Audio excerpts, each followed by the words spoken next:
Hello and welcome to Become the Teapot. I'm Ian. And so am I. This week, we're watching a superhero film that boasts not one, but two Quicksilvers. Loki really must have messed up the timeline.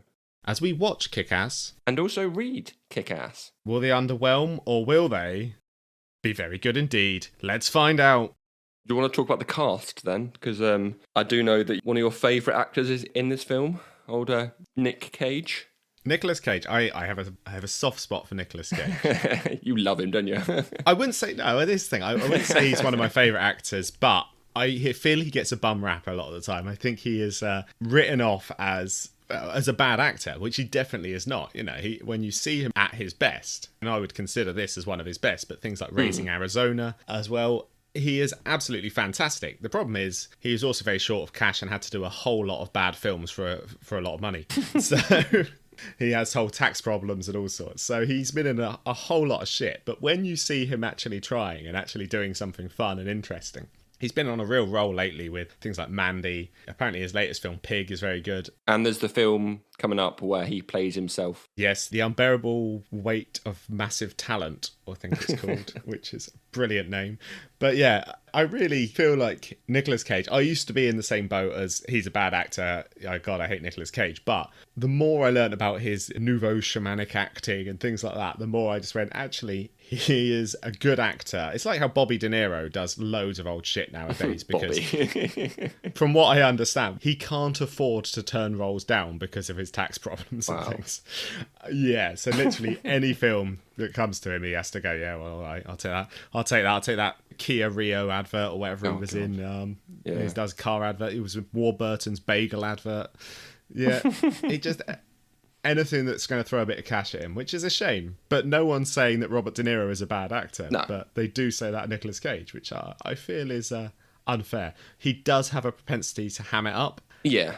And in this, it works really well. Works so well in this. Actually, you told me something not so long ago off air about how he got his name. Do you want to tell the listeners?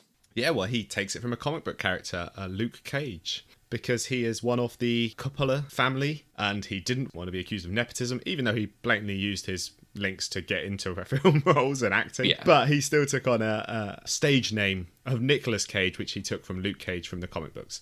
He also owns a copy of Action Comics #1. Oh, the Superman one. The first appearance of Superman, yeah. Which is like a £1 million comic. Funnily enough, when he was having his tax problems, it was stolen. It was then recovered years later in a storage facility, and I'm sure at no way is anyone accusing Nicolas Cage of committing insurance fraud there.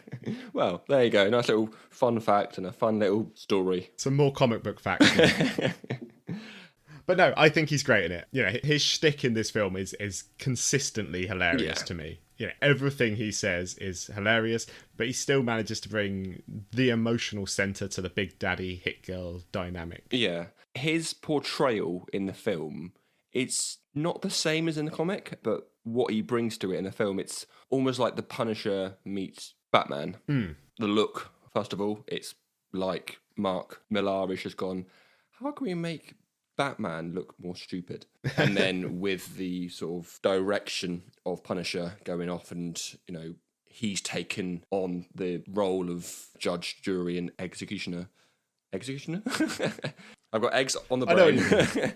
Yeah, so he just goes out there and he's like, right, let's kill all these people because they're all bad. But that's not the only Batman link, obviously. I mean, the voice that he was doing throughout this, which is hilarious, was obviously modelled on Adam West's the 1960s Batman. So the comedy inflection that he does, what are we going to do? Kick ass. Yeah. You know, that whole completely bizarre speech pattern. Again, I from what I understand, that was Nicolas Cage's idea. He came and went, I want to do this. And they went, okay, yeah, sure. And it works perfectly. Yeah, Kate did turn to me and say, why is he doing a weird voice? I went, I'm pretty sure it's the 60s Adam West voice. Yeah, oh, okay, it definitely that makes sense.